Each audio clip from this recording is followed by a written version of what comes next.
So our last presentation for this year's workshop is an overview of the experiment design and the radio experiment for the analysis of cosmic hydrogen, or the REACH project, that's going to be presented to us by Eloy. Now, Eloy's research is funded by UK Science and Technology Facility Council. His main interest is 21 centimeter cosmology, the cosmic dawn and epoch of reionization. He leads the centimeter wave experimental radio cosmology research group at Cavendish Astrophysics, and he is also the initiator and PI of the REACH experiment. He is involved in a number of astronomy projects, including SK and HERA, and in these projects he focuses on ultra-fast digital computation and EM metrology, with a focus on the application of astronomy-inspired technology in society, actually. So he has recently been awarded the STFC Ernest Rutherford Fellowship for 5 years, and that will kick off a little later this year. So Eloy, we're proud to introduce you and happy to have you. Please go ahead. All right, so let me start with my presentation. It's going to be a two-part presentation. I'm going to talk first in more general terms about experiment design, specifically a radio cosmology experiment design.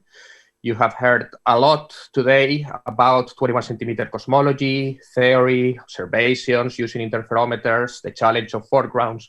What I'm going to be focusing on today is what things matter when one wants to build an experiment from scratch to do some of this science.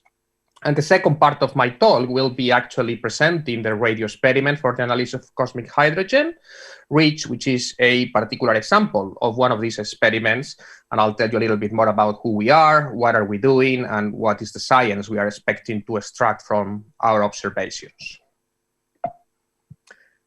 I also hope that my talk is on the light side, meaning I hope it's not too heavy on equations and concepts. I realize it's Friday afternoon and it's the last lecture of the school, so I hope it's all easy and enjoyable. All right, so how do we build a radio cosmology experiment? I think this is where we need to confront our wishes and dreams with reality. And things like what are the technical limitations, what are the budgets, and what are the things that actually put limits on what we can do when we try to do a scientific experiment. So this is a little bit of what I'm going to tell you about in the next few slides. Basic ingredients. This is the expectation of what a radio scientific experiment is. There are the expectation is that you're going to have a few phases, mostly sequential. A first phase where you start by deriving your requirements, looking always at the science first. This is what I'm going to do. These are the requirements that will flow down to engineering requirements, and then I can figure out things like how much money do I need, what expertise do I need, etc. Moving into a project plan phase where I actually put together an amazing team and get the money to build the whole experiment. Eventually design, then develop, deploy, and commission the experiment, and finally do observations and science. And this is all very good, but of course, this is just expectation. Reality is always a bit different. It's not as ugly as this cake, but it's probably as tasty as this cake. So it's not a straight path. Doing a radio experiment, a scientific experiment, it's not a straight path. There is a lot of curves, a lot of turns, and the important thing is that you still get to do all those things I mentioned in the previous slide. You just don't do them so linearly or maybe not so sequentially. And the important thing to remember is that along the way is where you are doing the science. There is not an ultimate goal that you get to that day and you say, okay, I did the science, it's done. No, the science happens throughout the process. Okay, so let's talk a bit more about radio experiments. Let's go back to the basics. A radio astronomy measurement, a radio astronomy experiment is in essence a signal-to-noise problem. And I think you probably have heard quite a bit about this already this week. But in the case of 21 centimeter cosmology, which you heard about this morning from Anastasia, Gianni, and Marta, we have a signal that is naturally occurring in hydrogen clouds in the early universe, and we have plenty of noise. And this noise includes foregrounds, so actually our own galaxy and other galaxies that are in essence in front of the cosmological signal, in between the cosmological signal and ourselves. But we also have our own ionosphere, our own environment, and even human-made interference like RFI from radio signals, TV signals. Even our own telescope is a source of noise for our measurement, right? The electronic noise, amongst other losses in our telescope. So what we try to do really is to understand what makes the total signal we are getting in our telescope. So we go back to the basic radiometer equation, in which we have a signal to noise ratio that of course is made of the signal here described in units of temperature.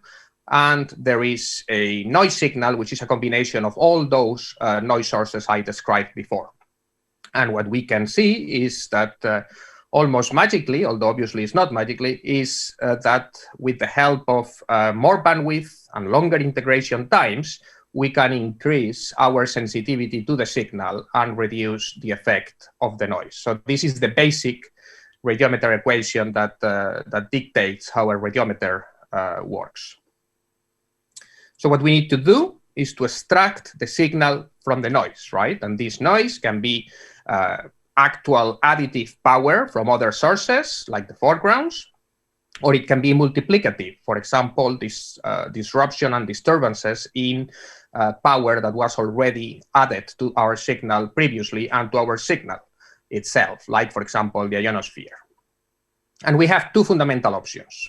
Either we have a situation where our signal is much larger than the noise, such as, for example, the power spectra analysis and the EOR window that Yanni described this morning, or we try to calibrate our noise. We try to remove our noise by having measurements or models of the noise that ultimately we can use to get the signal out of that compound total power we are receiving. So in order to do this, there are a variety of things we need to exploit, including better technology, techniques, such as, for example, interferometry that you've been learning a lot about this week, calibration of our instruments, calibration of the foregrounds, and plenty of data analysis. So what do we need? Do we need a perfect instrument or a perfect calibration? And I think this is really an important question here, right? When one is trying to design a radio experiment. Ideally, you want to have a perfect instrument. The problem is that it doesn't exist. And if it will exist, you won't be able to pay for it. So what we need really is a combination of a very good instrument and very good calibration. I like to make this analogy to my students here in Cambridge that actually you don't need anything very fancy to potentially detect the cosmic dawn and the epoch of ionization. Stick a metal fork out of your window and you're already collecting cosmic dawn photos. So the point is, how good do you know that fork? Can you model out the effect of the fork on the cosmological signal and how the fork sees the foregrounds and the radio frequency interference, etc., etc.? That is calibration. And as I said before, it's not one or the other. It is really a combination of both. So this is a diagram of a basic radio experiment that you will have seen before. You have an antenna that is collecting the wave from the sky, transforming electromagnetic waves into an electrical signal. Then you have an analog electronic chain that is conditioning that signal, amplifying, filtering, etc. And eventually you get to do all that signal processing, such as integration of the signal through a period of time, etc. With the goal of, at the end, getting this power at the output of your radiometer. So, of course, this is very specific to a single antenna radiometer looking at the sky, right? We are looking at collecting what is called antenna temperature, which can be described as the convolution of the antenna beam with the sky temperature, that is the foregrounds plus the 21 centimeter signal. then multiply all that by your receiver response, the analog receiver, and extra noise added because of all the sources we already described. So these are three basic components in a radio experiment. You have the antenna, again, you have your receiver, and then you have your digital system that you use for signal processing. And of course, you have all the other essential components of a radio telescope or of a radio experiment: the software, the models of your instrument and foregrounds, the infrastructure, the site and how it affects your measurements, etc., etc. One thing that is present in all modern radio telescopes, and this is not only specific to 21 centimeter cosmology experiments like REACH, but to SKA and to many other telescopes, is that if you go towards the right in this diagram, so towards the digital receiver, the signal processing, you can actually leverage from a lot of the commercial of the self-developments that industry is doing for other applications. And this is a quote I heard some years ago of a known radio astronomer saying that the future of radio astronomy is actually in the hands of today's kids, actually meaning today's gamers, because a lot of the great technology we are deploying in telescopes these days, and we will continue doing so for quite a few years, is coming from the development of mass low-cost processing hardware for the video game industry. As you go to the left, though, it's a lot more about expertise, craft work, and radio astronomers having built a wealth of knowledge about how to design these systems and improve them over time. All right, so let's be a bit more specific. Global 21 centimeter cosmology, you heard about this before this morning. So just recapping, here we actually see a view of the cosmic microwave background as seen by the COBE radiometer. The top part is the monopole component of that CMB, right? Which is what we call global or sky average, right? And as we all know by now, it's about 2.7 Kelvin as measured today.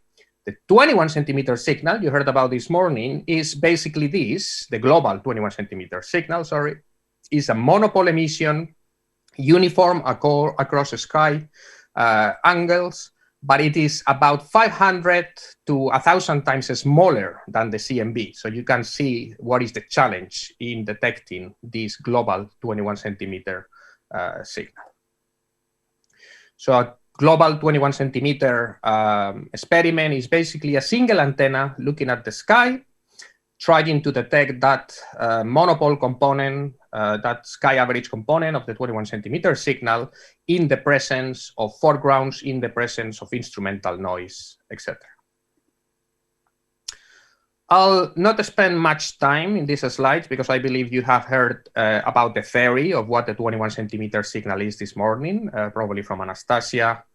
And this is just to refresh everyone's minds about what we are trying to do here. We're trying to detect a radio signal that is the consequence of the interaction between hydrogen clouds in the early universe and the back radiation of the cosmic microwave background. So the brightness temperature of the 21 centimeter signal we are trying to measure, in essence, depends on the difference between the spin temperature of neutral hydrogen in the early universe and that background radiation, the CMB radiation.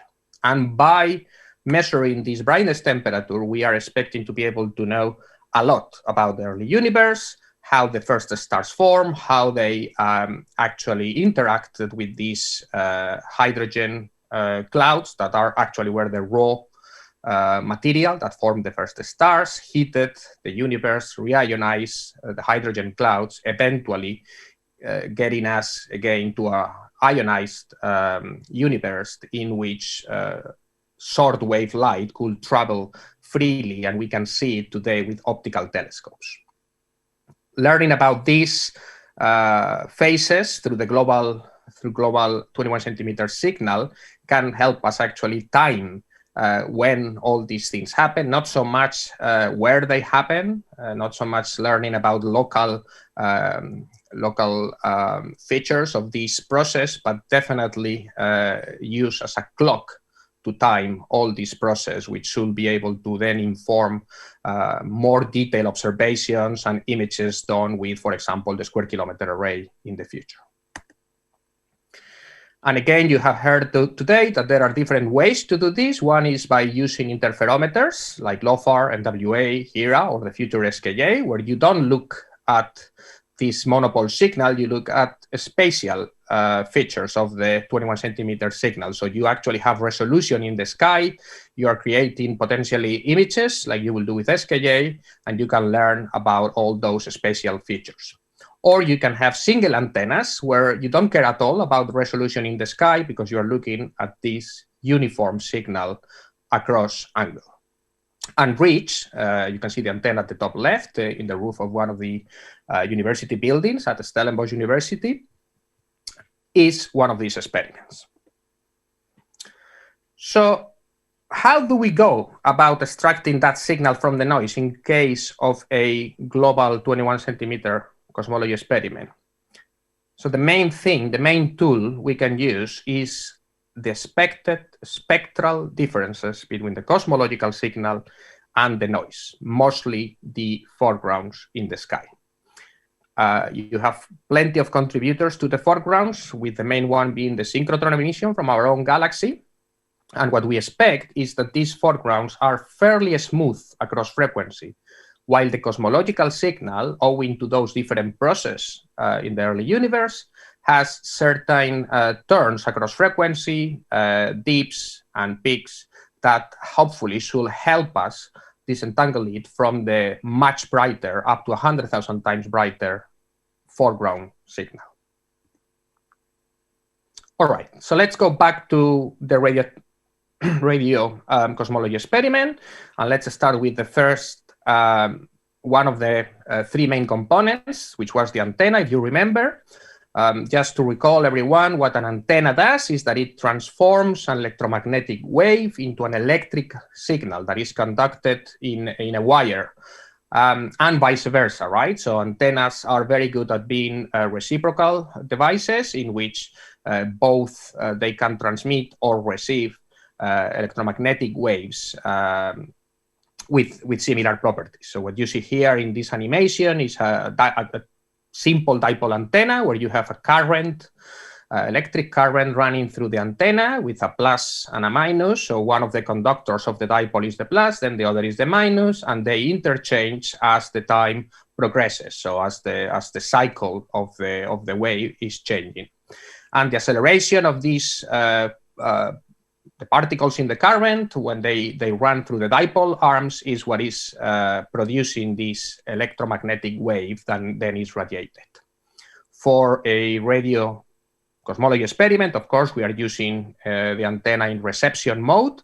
So we will have these arrows, these contours reverse, looking towards the antenna. We have the electromagnetic wave coming from the sky, generating movement of particles in the antenna. Two main properties of antennas that are important when you're trying to design an experiment. The first one is the antenna beam, which tells us about the directivity of the antenna. What is the preference in direction of the antenna? Are there directions in the sky that are given more preference with respect to others? Is the antenna more sensitive to certain directions than others?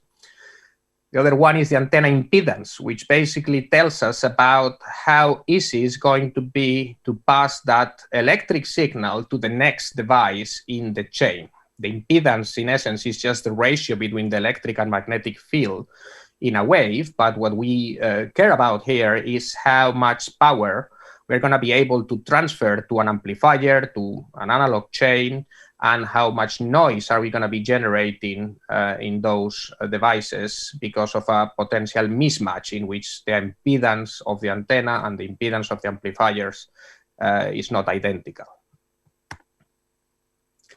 There are plenty of examples of radio antennas used for cosmology and astronomy, single antennas like these used by Grother-Weber back in 1937, the very first antenna purposely built for radio astronomy, that over the decades have been evolving and really getting to very high-tech instruments that then can form part of interferometers as well. We also have aperture arrays, collections of antennas that work in conjunction, and instead of mechanically move them, we electronically move them. And examples of them nowadays include LOFAR, MWA, in the future SKA. But also we have bolometers and sensors of electromagnetic wave that actually operate at much higher frequencies, such as the devices you have in the ALMA telescope in Chile. Now, for global 21 centimeter cosmology experiments, there are a few things that really matter. The first one is that ideally we would like to have an achromatic system, a chromatic antenna, so that actually we do not distort neither the foregrounds of the cosmological signal, so we can preserve that smoothness of the foregrounds and those features across frequency of the cosmological signal, so we can still try to disentangle them. If we are introducing chromatic effects, if we are introducing variations across frequency with our antenna, it's obviously not a good thing. We want it to be as lossless as possible, so we don't introduce losses in the signal we are receiving, meaning we can potentially require less integration time, therefore less stability, smaller period of stability required to do the observation and the measurement. And we do want it to be easy to calibrate. Again, it's not just a perfect antenna. What we need is something we can calibrate out. So something that we can model accurately and simply, and where we can retain as much as possible the physical description of what the antenna is doing to the sky signal. And it's important to note, again, that for global 21 centimeter cosmology experiments, we actually don't require a very large antenna, because a large antenna, what gives you is a high directivity, so high resolution in the sky. But since we are looking at this sky average signal, we don't really need to be using a very large antenna. The second component in a radio experiment that I showed you before is the analog receiver, with the low noise amplifier at the front being the main component.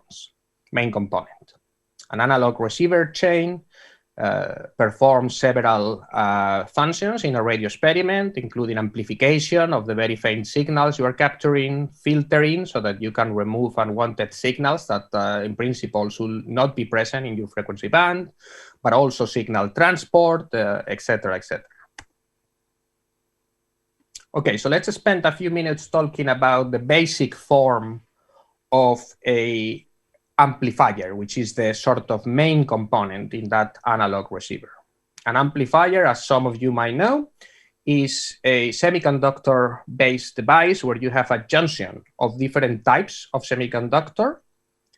The basic thing about an amplifier, a transistor-based amplifier, is that we are injecting energy from a direct current source, from a battery, from a power supply at DC, and we are injecting that into our AC signal. So we have a signal at a certain frequency, and we are going to amplify it by injecting DC power into the AC signal. And the transistor, in essence, does that. There are three parts of a transistor. In this case, you can see the source of the transistor, you can see the drain of the transistor, and you can see the gate of the transistor. And in the basic operation of any transistor, what you do is that you apply a certain voltage, which is this DC power I was referring to, at the gate, producing, depending on what type of voltage, and this depends on the type of transistor as well, but the idea is that you can attract a certain type of charges to the gate, but without allowing them to go through. Therefore, you can make a channel through the semiconductor junction, which initially could be blocked or could be a small channel. You can see the blue channel here at the bottom. So there is no much current passing through. This is the current we want to amplify.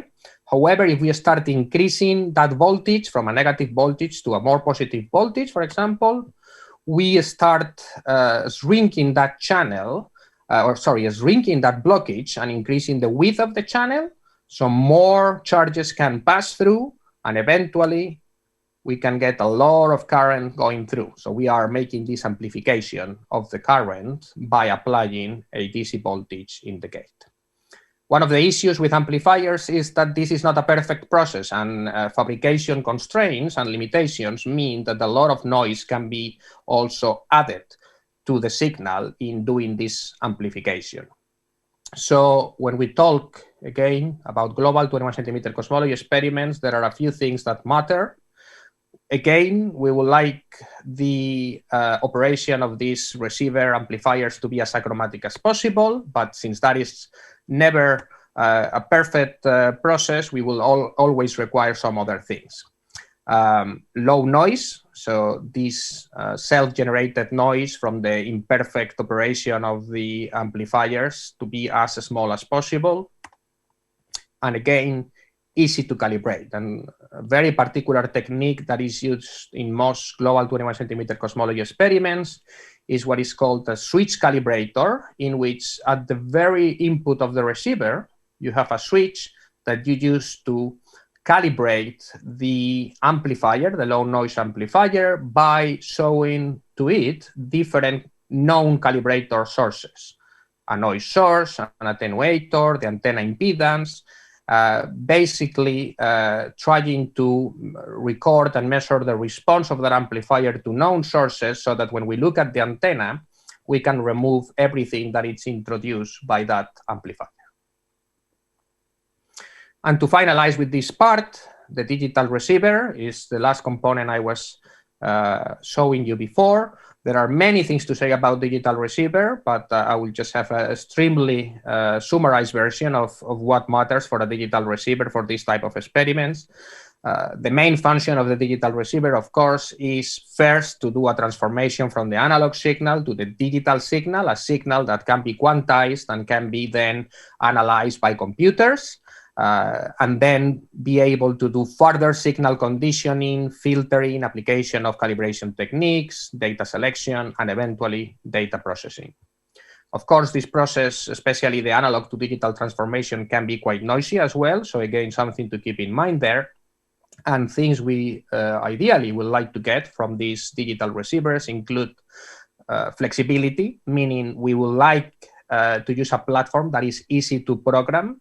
The learning curve to program digital platforms can be quite steep. So ideally, you want to use something that is not going to take you a lifetime to program.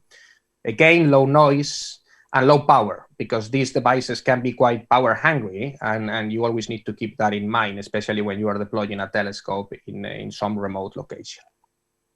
Types of devices that you find in the digital part of the receiver include FPGAs, analog to digital converters, but also PCs, GPUs, and again, important to remember that as we go into the digital systems, most of the developments used in radio astronomy, and it's going to be more so in the future, are based on other developments that are used by industries such as video games.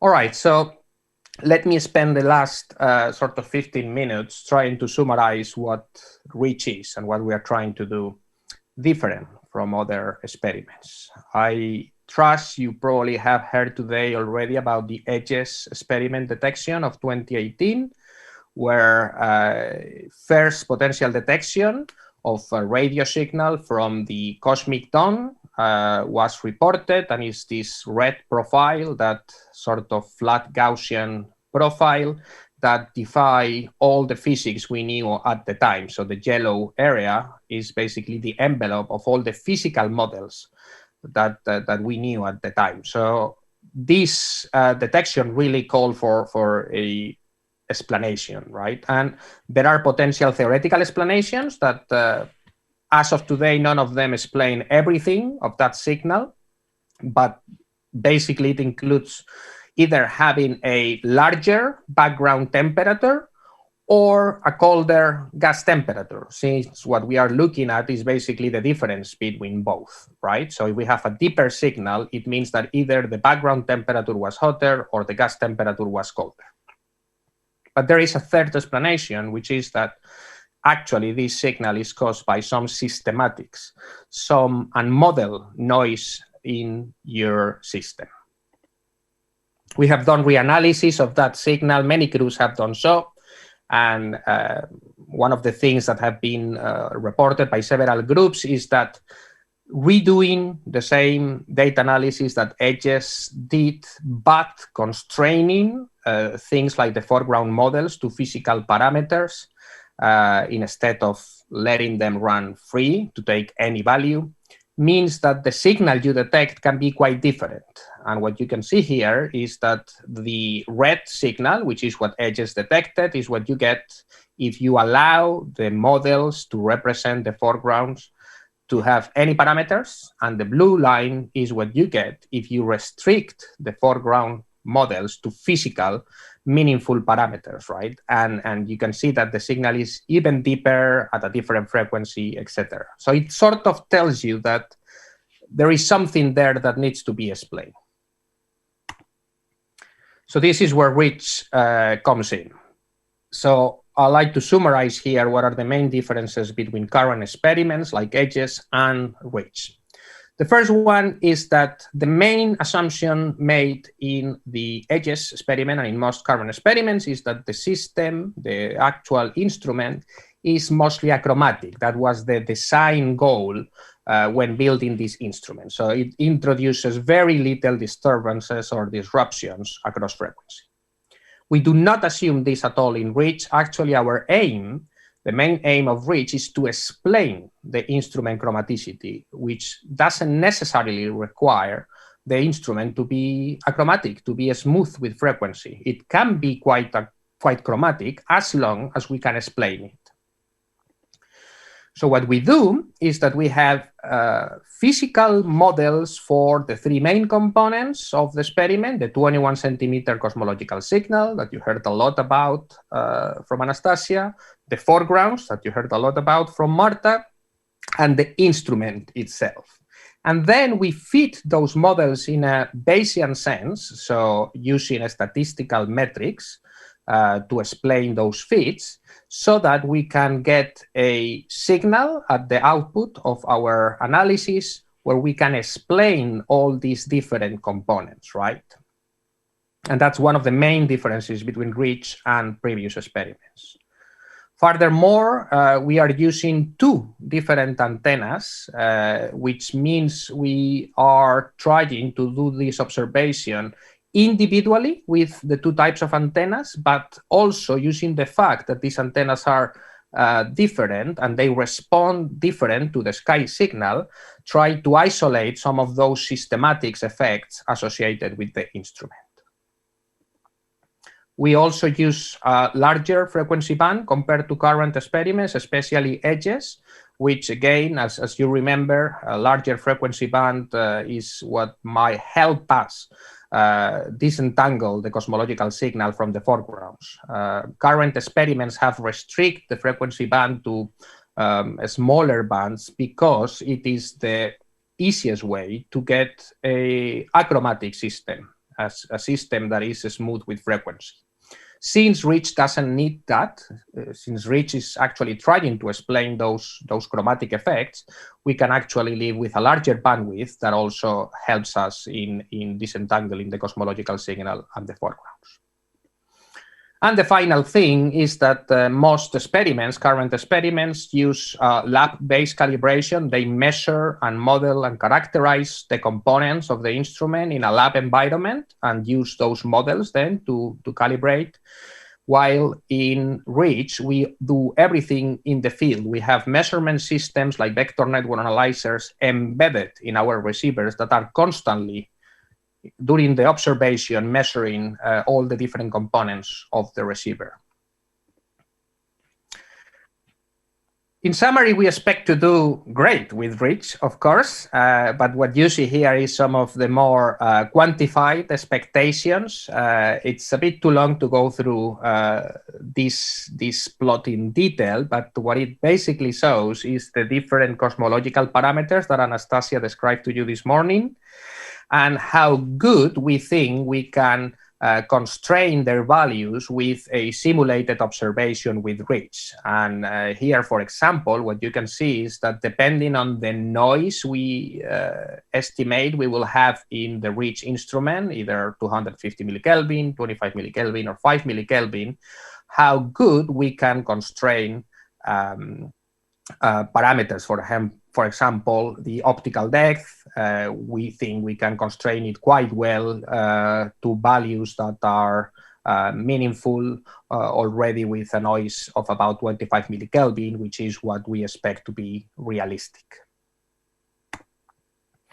All right, so that I think was more or less the summary of what REACH is. What I'm going to do in the next and last slides is two things. One is to give you some takeaway concepts of things we believe are very important in this type of experiments that we have learned in the process of developing REACH. And then I will show you a few pictures about who is in REACH and what is where is going to be REACH, etc. So as I said before, we don't expect to have an achromatic system. What we actually are going to do is try and explain these chromatic effects, these instrument systematics. To give you some idea of how difficult it is to have an achromatic system, what I show here on the right is the gain, in brief, the transfer function of a Hertzian dipole antenna across frequency. And the blue line is what a Hertzian dipole, which is basically an infinitesimally small dipole, which is meant to be the most smooth and transparent antenna you can have, across frequency when this dipole is in free space. Very smooth, it's just a line. The moment you just put a ground plane, a metal plate of diameter 6 meters behind. Remember that these instruments are sitting on top of a metal ground plane on top of the soil, right? But the moment you do that, on a perfect antenna, this is the response you get. A lot of changes with frequency. Actually changes that are at the scale of what the signal we expect to measure. So it is very easy to get chromaticity in one of these instruments. And that's why we are using this experimental approach in REACH of trying to explain the different components in a Bayesian pipeline. Another important takeaway is that we all use the foreground models or measurements to do corrections. But we have to be very careful about how we use them, because there are not many, and they are not very accurate at these frequencies. This is a plot where we try to calibrate out the effect of foregrounds in a global 21 centimeter cosmology observation. This is a simulation in which, for generating our data, we have used a sky map, the Haslam map that was measured back in the 80s, and to correct, we use a different map that has been built over the last 20 years, which is the GSM map. In principle, this should agree, but what we see is that if we assume that the real sky is based on one of these maps, and the calibration models is based on the other one, we already have residuals that are very significant, actually of the size of the signal detected by edges, about half a Kelvin. The ionosphere is another source of noise and disruption in our observations. There are different layers in the ionosphere that are chromatic, and they can get more chromatic as we try to observe from wider angles. So in a global 21 centimeter cosmology experiment, where we are looking at a very large part of the sky, because we are looking at this monopole signal, it can get very tricky because signals coming from different directions will be distorted differently. So the residuals, again, you can get at the end of the process when the signal has gone through the ionosphere can be also quite an issue. At the moment, there is no easy way to deal with this. There are several plans for building this type of experiments outside of the ionosphere, satellite-based experiments. At the moment, the best bet we have is to monitor the ionosphere and try to use data from nights when we think the ionosphere was quieter. And therefore, we expect these disruptions to be smaller. Let me just go through this because I think Marta explained this a bit. Parameterizing our foreground models, as I showed you before, is actually quite important. Relying on the existing maps of foregrounds is very risky business because they are not very accurate. So in REACH, what we do instead is to parameterize, specifically by splitting the sky foregrounds in several regions. So we try to fit these models using our data so that we can see how across time and across frequency we can track and confirm that we are getting what we will expect based on our predictions. Another thing we have done in REACH that is quite unique and is not done very commonly is that in order to select our instrument, for example, the antenna, you can see a few examples of antennas here on the left, we built from day one a very comprehensive simulated data pipeline that mimics the whole operation of the REACH telescope from capture of the electromagnetic wave to data analysis and signal detection. And with this simulated pipeline, we run different designs through the whole thing. So the metric we use to select good antennas, for example, is how good we could recreate the cosmological signal that we were injecting in our simulation. That sounds like an obvious thing to do, is unfortunately not an easy thing to do because you need to know a lot about your experiment to do it. So this is, of course, an evolving process. But we think that this is also giving us an edge on starting with a really good instrument from day one. All right, receiver calibration. As I described before, a very important part of these instruments is to calibrate the analog receiver by showing to the amplifiers and to the filters different calibration sources. We are also using a Bayesian receiver calibration in REACH, where we actually have a lot more calibration sources than what typically is used. We typically, instruments use about 3 calibration sources, and we are using up to 14 calibration sources in REACH. And we have developed a lot of algorithms and software to detect systematics in the data, right?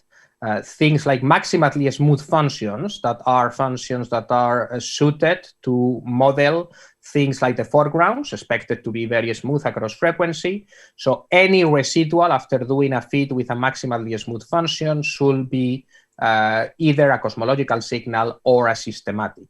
And we have been training these tools with real data from edges, from the LIDA experiment.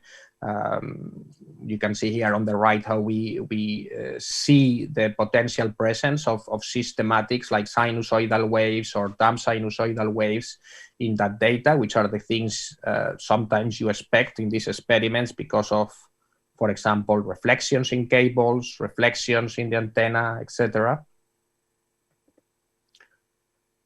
And this is basically my last 2 slides, where I want to introduce to you the REACH team. REACH is actually a fairly large collaboration. It's physically a small instrument, but there's a lot of people behind it. So you can see here a list of the different institutions that are behind REACH, behind the radio experiment for the analysis of cosmic hydrogen. It's led from Cavendish Astrophysics, University of Cambridge, and Stellenbosch University in South Africa. and all these other institutions are as well part of it. This is the Facebook of REACH a year and a half ago. Quite a lot of people, many students from many different places in the world. Host institution or host country is South Africa, and I'll show you the site in a moment. And this is actually an update on the Facebook of people that joined us last year and the sort of work they are doing. You will recognize someone there at least, Marta, who gave you a lecture this morning. And I think this is something I definitely like to stress, that REACH is made mostly from a lot of enthusiastic and very highly skilled researchers. Putting together a good team is the thing I'm most proud of in building REACH. A lot of young people, a lot of very smart, very valid people that are very keen on making REACH a success. And just to finalize, where is REACH? REACH is going to be installed in the Karoo in South Africa. You have seen a lot of pictures about the Karoo, hopefully this week. Hira, Meerkat, SKJ1, Meet will be there. And we are about 20 kilometers southwest of that main area of the Karoo Radio Reserve in a little valley surrounded by hills, about 200 meters tall. That gives us a good shield from radio frequency interference, so that you can see our frequency band is fairly clean, and you can see a few of us installing and doing some groundwork on site already last year before the pandemic.